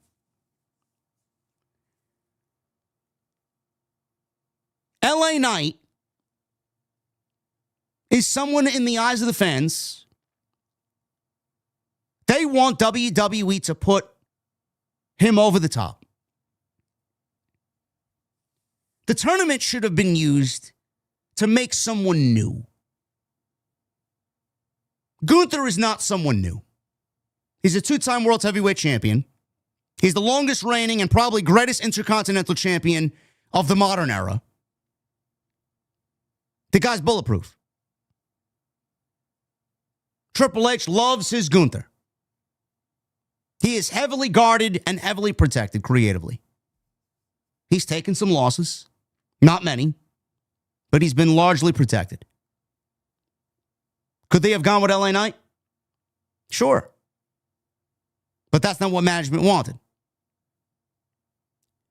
I don't even know if John Cena had a say. I think they knew exactly what they wanted to do, who they wanted to go with. And John Cena now looks at Gunther, who in all honesty makes a great final opponent because he is the quintessential villain that John Cena has had to battle his entire career. I guarantee you John Cena's never been in the ring with someone like Gunther before. This will be a great match regardless. But it was very safe. It was very predictable. And I think a lot of people are looking at this, not celebrating the fact that we're going to get a great match. Not celebrating that we're going to get something that really symbolizes a great finale in John Cena's career.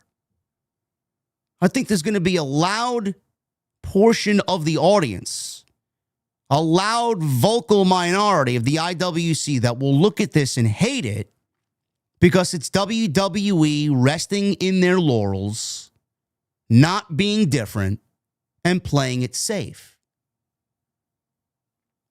Who exactly did you want them to go with? Is what I would counter that question with, or complaint with. Who exactly is there on the roster that's better suited for this? Braun Breaker. They got world title program for Braun Breaker. Roman Reigns. He also doesn't need it. Sami Zayn. He's wrestled Sami Zayn. AJ Styles. He's wrestled AJ Styles. Logan Paul. He's wrestled Logan Paul. Cody Rhodes twice. Dominic Mysterio 3 times. Sheamus. WWE has no one else. The marquee is not going to be bigger than what WWE has given you here with Gunther and Cena. It is a very difficult situation to find someone else that's better suited for this than Gunther. Could they have made the tournament a little bit more exciting, a little bit more unpredictable, a little bit more fun? Sure. The tournament largely was a fucking fail. Too predictable. Gunther was the only standout in the tournament. Everything else was very, very sterile WWE television. But I do wonder, with the vocal minority and the people looking at Gunther being, again? I run this by you. I don't know if this is going to happen. I hope not. I don't really get a sense that it will. The heat that Gunther gets on December 13th? Is it going to be something that backfires on WWE? Or is Gunther good enough? And does WWE trust Gunther enough for him to beat Cena and then in the aftermath go about being the guy that retired John Cena, being that villain that retired John Cena, gloat about it, and get good, natural heel heat? Or is it going to be something because we've seen WWE push him and push him and push him and push him and just put him at the top and he's always winning and he's their guy? Is it going to be something that the fans look at and say, no? And they boo him for the wrong reasons. Instead of getting natural, genuine heel heat, he gets, I don't give a shit, go away heat. Is that a concern to any of you? Just something I was thinking about. I think Gunther's way too good for that. I don't think people are going to get that far into it with him. But there is a risk. There is a risk for WWE not wanting to be different. They could have easily set the entire tone of the show with NXT versus main roster and had one of those guys to wrestle John Cena be an NXT guy. But again, who is it? Who is it? Obafemi. They didn't want that for Obafemi. They didn't. So I'll leave that to you guys. Gunther is the winner. He wins the last time is now tournament. Gets John Cena on December 13th. I'm looking forward to the match because I know John Cena is going to give every last bit that he has to us in this final match. And again, you might not like it because it was predictable and it's safe, but Gunther's going to be a great opponent. And I think John Cena is going to end up beating Gunther. The tap out and him looking into the camera at the end of the show saying that he's promising to tap out John Cena, I'm going to make you tap out. It's a great addition to the match because nobody expects it to happen. But Gunther is so fucking good that he makes anything happen, especially something like that. I just don't see John Cena tapping out in his final match. I think Cena gets the AA, and I think Cena wins. I think SmackDown largely was a good show. Again, it's only good when they are involving Monday Night Raw and NXT. We got the announcement of Obafemi and Ricky Saints wrestling Cody Rhodes. Winner of that match tomorrow night at Deadline gets Cody Rhodes on Saturday night's main event. We got Gunther and LA Knight, which I thought was good. Carmelo Hayes and Dragunov, great television match. Just by that alone, it was a thumbs-up show. But still, a lot of work is needed on Friday night, especially literally in a month. They're going back to 3 hours. God help our souls. Again, guys, tonight we're sponsored by Turtle Beach, turtlebeach.com/scripts. Make sure you guys go use that promo code SCRIPT at checkout. Once again, I want to thank my partners, Turtle Beach, for sponsoring tonight's SmackDown post show right here on Off the Script. You know, as I'm absolutely frying these guys with my M15 on Kill Confirmed, I can't help but think it was the night before Christmas, and all through the house, not a creature was stirring because JD was too dialed in with his Turtle Beach Stealth 700 Gen 3 headset. Guys, I'm not exaggerating. This headset is basically the Randy Orton RKO of gaming audio. It comes out of nowhere and changes lives instantly. And the nostalgia. Man, let me tell you. Do you remember when you unwrapped your very first gaming headset on Christmas morning? When you plugged it in and it suddenly felt like you had superpowers? That's exactly what the Stealth 700 Gen 3 does. Except now it's crystal clear audio, immersive 3D sound, and not the old broken headset with the mic hanging by a wire like AEW Creative. This thing has 80 hours of battery life. 80. I'm not kidding. That's longer than some WWE title reigns. It lasts so long, they should test it for PEDs. And comfort? Bro, the memory foam cushions feel like two miniature Christmas pillows hugging your head. I've worn these things for hours without even realizing it. Meanwhile, I'm snapping necks and Kill Confirmed like I'm auditioning for Survivor Series. And this here might be my favorite part, the dual wireless crossplay transmitter. I can switch between console and PC with just one click and still take calls or blast music from my phone while playing. I was literally shredding enemies earlier while listening to Christmas music. Felt like Buddy the Elf with a KD ratio. And yes, compared to my old headset, this thing is like going from AEW Rampage to WrestleMania. I hear footsteps I didn't even know were in the game. My squad actually wins more because I can call things out early. My gameplay speaks for itself. Elevated. My confidence, elevated. My enemies, like Matt Hardy, delete, delete, delete. And listen, if you got that one friend whose headset dies every time you're in the final circle, yeah, they need this. It's the holiday equivalent of saving Christmas. Get the ultimate immersive gaming experience with Turtle Beach today. And for a limited time only, head to turtlebeach.com and use code SCRIPT for 10% off your entire order. That's 10% off your entire order at turtlebeach.com with promo code SCRIPT. Don't delay. Get the perfect holiday gift today, and happy holidays from Turtle Beach.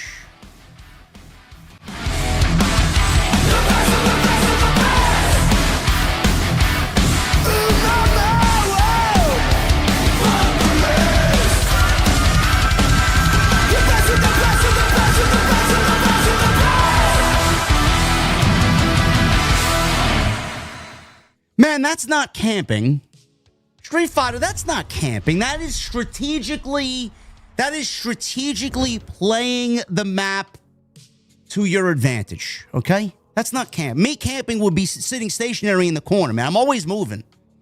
I'm moving, I'm thinking, I'm listening. That's not camping, bro. Come on. Come on. And by the way, you gotta play that game that way because everybody's moving like they're on fucking cocaine and Adderall.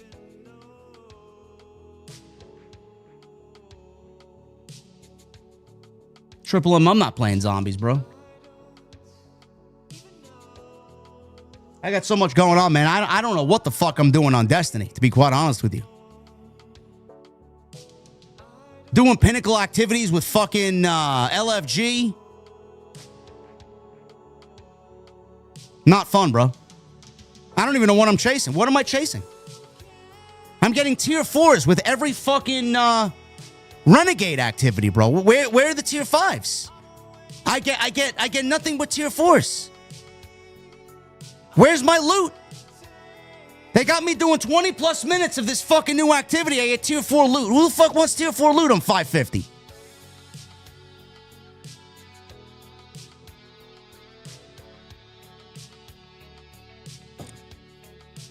Anyway, let's get to your super chats. Thank you guys for a great stream. Was it a Sesame Street stream? Was it a safe stream, chat? Bro, that is not camping. If you think what I did in that gameplay is camping, man, you don't know what camping is. I've seen camping.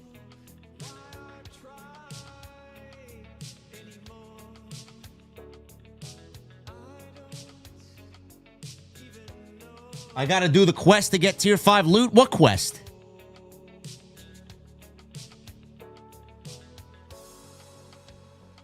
I beat the campaign. You mean the quest that continues after the campaign?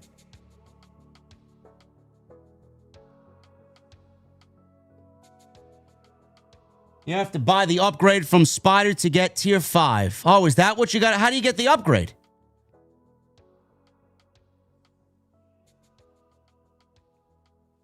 Hey, listen, like my guy, Mr. Soldier said, camp to win, huh? That was not camping, though.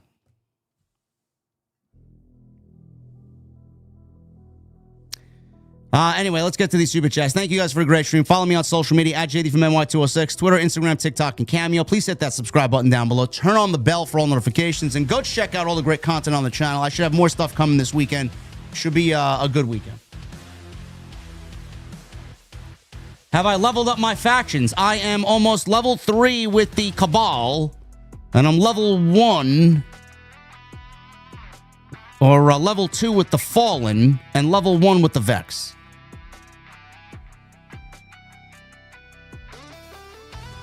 Anyway, let's get, let me get through these super chats so I can go and hop on Destiny and Black Ops 7 tonight.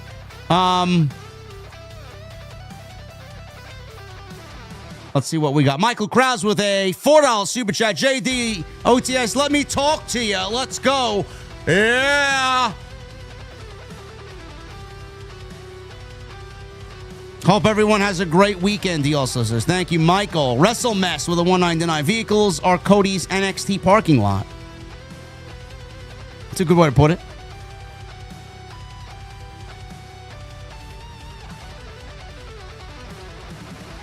Oh, man, I pledged to the Cabal. Can I change it?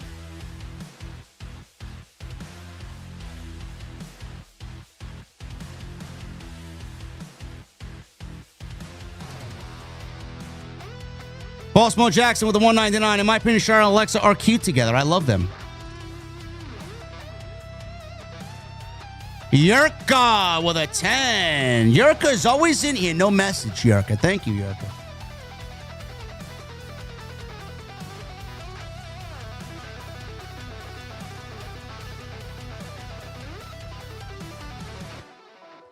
I'll change it to the Vex then.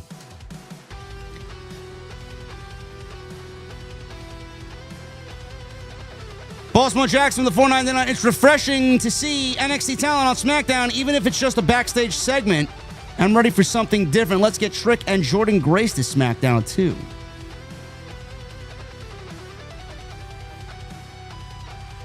Just focus on one faction until you reach level 5, rep on one. All right, so I'm going to keep the Cabal then because I'm already at level 3. Bossmo Jackson with a $1.99. MFTs versus Wyatt's in a free-for-all hardcore match. Yeah, no thank you.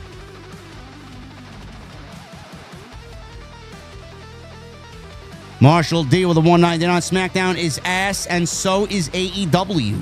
I agree. AEW was just a fucking offensive this week, man.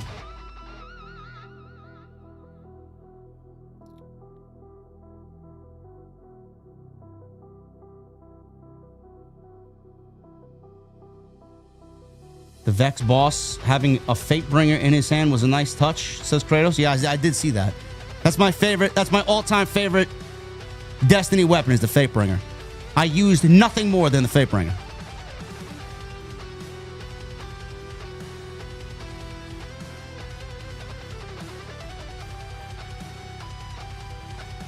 Michelle with a $5 super chat. Gunther is so good, it's criminal. Guy can have a banger with a mop. Saturday night's main event looks to be a good show. And any bets? Drew screws Cody next Saturday versus Oba or Ricky. It's a possibility. It is certainly a possibility for sure. Turu with a 5. It is an honor to see Cena's last match live in person next week in my hometown of DC. I know him and Gunther will have a banger. I can't wait to go. Well, you better enjoy yourself, bro. I'll be live afterwards. Show up there and tell us how it went.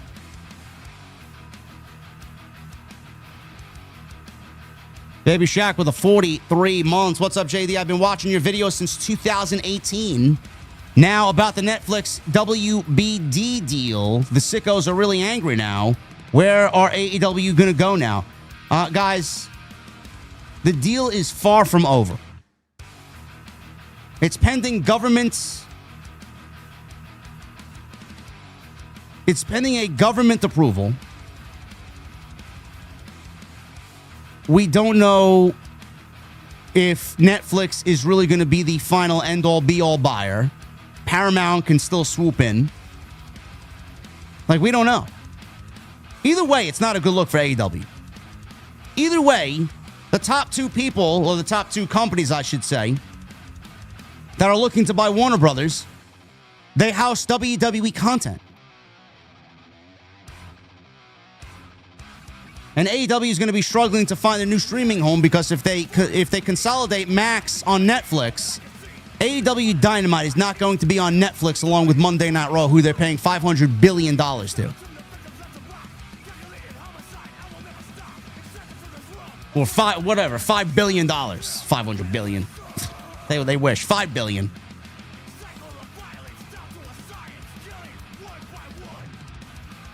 Ali with 40 months. Shady, what was your favorite Undertaker moment? And also, did you hear about actor who played Shang Tsung? He passed away. I did see that today. May God rest his soul. My favorite Undertaker moments? I got a couple. 93 Survivor Series with Yokozuna. The match with Shawn Michaels at WrestleMania 25. The Hell in a Cell with Triple H at WrestleMania. Him winning the WWE Championship from Hulk Hogan at the 91 Survivor Series. Probably that is my number one. It was just a great moment. And the visual of him dragging the title out like it's a fucking dead carcass. Bruce Kraft with a $4.99. People are revolting in the comments, and people are unsubscribing from WWE YouTube channels. I joined you and unsubscribed myself. Pass it along. Why? Are they that upset that Gunther won the tournament? Sidro with a 5. You hear about the guy who only believed 12.5% of the Bible. He was an atheist. And I have a friend from Prague who loves to play chess. He's my checkmate.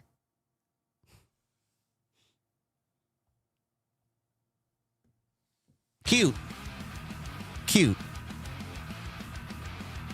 Vintage Graps with a $4.99. What's up, JD? Thanks for the great videos. I'm hyped for Cena vs. Gunther. Best match they could do. Only kiddos are mad at this. Probably Jey Uso fans. Yeet.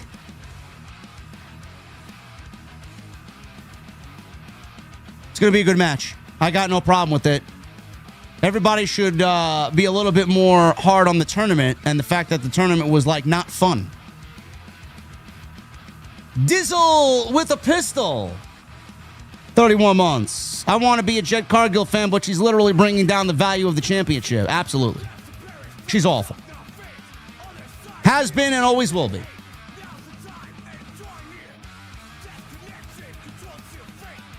Thad Bowie with a $1.99. They still do it for Roman. Well, I mean, if the rumor is to be believed that Roman wanted Cody and not Braun Breaker at WrestleMania, sure. Major Motions with a $1.99. HBK is the Booker of the Year, hands down. It might be. It might be. Tony's dead last. Tony Khan's dead last. JD. GE9EB with a $4.99. WWE had a chance to do something different and give LA Knight the shock win over Gunther. But once again, they chose to play things safe. Safe, but the right move. Major Motions with a $4.99. JD, I agree that Breaker shouldn't win the Royal Rumble. But who is built up enough as a new main event guy that can headline WrestleMania with Punk or Cody except Braun?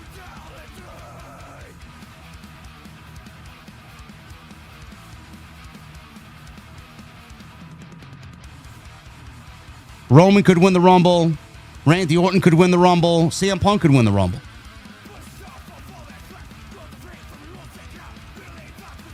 Shanamtra with a super chat. Gunther! Arr, he says. Doc Proc with a $1.99. They fed my boy to Gunther. Bro, if you listened to the show, you would have already been up to speed on what was going to happen.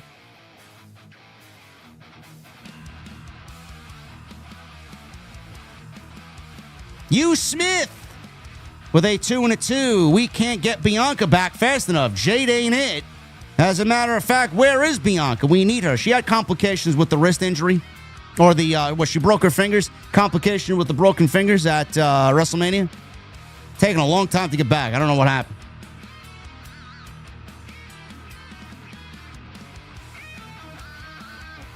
Lauren with the $2 super chat. We all knew it was going to be Gunther. Randy Orton was advertised for SmackDown. He wasn't there. And why is John Cena opening Saturday Night's main event? I don't get it. I don't know where you guys heard that from.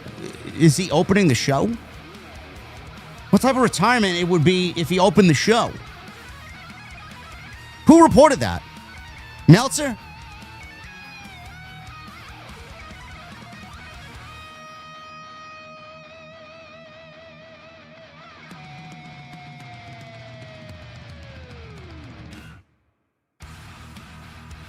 Craig with the 29 months. I would love to see Oba win tomorrow and beat Cody in DC. I would have preferred to see him face Cena, but hey, we can always dream. OTS for life. Listen, man. He was on SmackDown. Baby steps.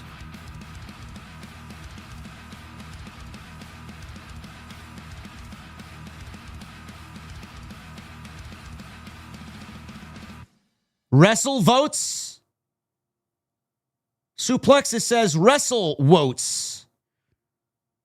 Is that yet another troll account that said it? If Wrestle Votes said it, I'm going to tend to believe it.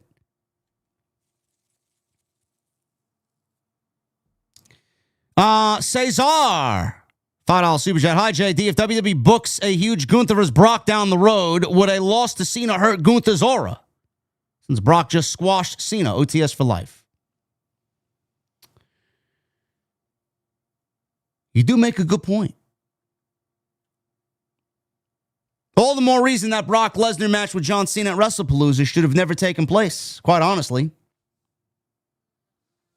In memory of Shang Tsung, who passed away.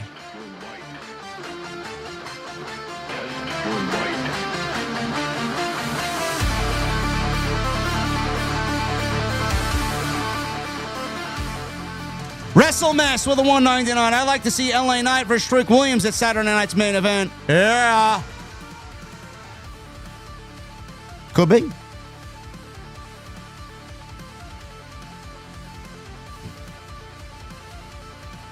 Furious Nation with a $9.99 and a $1.99. What's up, JD? What a match with Gunther and LA Knight tonight. Zero Gunther slander. 2025 has not been Triple H's year, but man, did he save both LA Knight and Gunther from getting released back in 2022. He did. Max Dupree and Volter were as good as gone.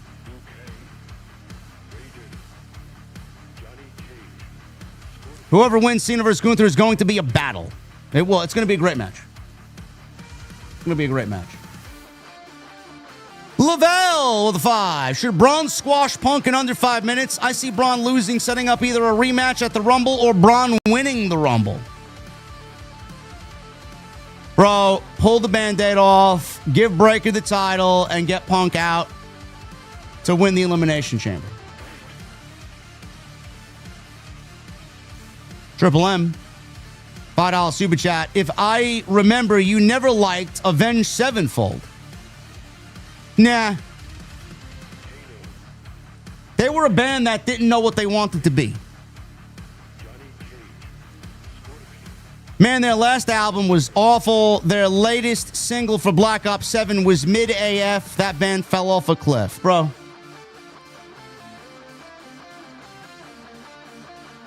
Not my cup of coffee.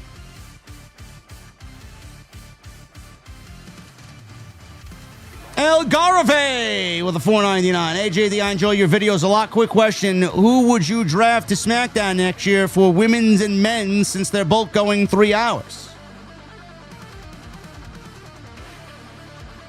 Well, you saw 2 of the men tonight on tonight's show. Ricky and Oba for sure. Jordan Grace for the women. I'd call up Sol Ruka, Jordan Grace, and I'd call up Lola Vice. And Jada Parker. Love me some Jada Parker. Furious Nation with a $4.99. NXT Deadline should be interesting tomorrow, especially looking forward to the Women's Iron Survivor. Kendall Gray may have the best showing too, bro. I'll be watching. Kendall Gray is my favorite women's wrestler in WWE right now. She's great. I don't know where the fuck she came from, but she's great.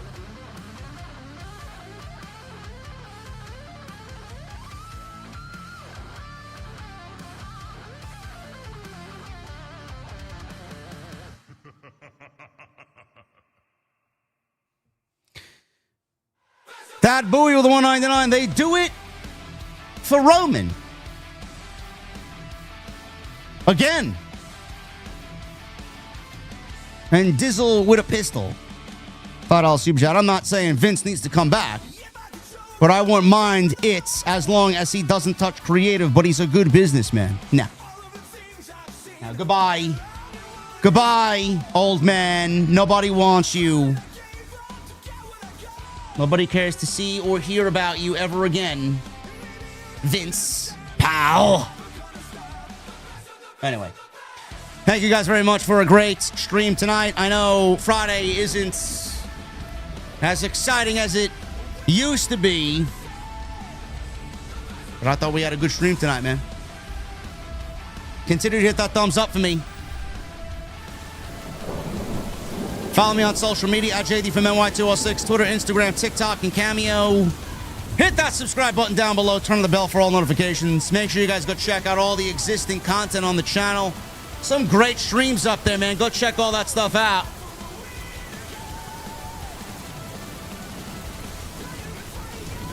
And make sure you guys go check out Turtle Beach, turtlebeach.com/script. Use that promo code script for 10% off so that you could be like me and strategically use the map to your advantage so you know where everyone's coming from, man. You can only do that with the power of Turtle Beach. And then get blamed by some idiot claiming you're camping. Not Street Fighter, though. Some geek in the game.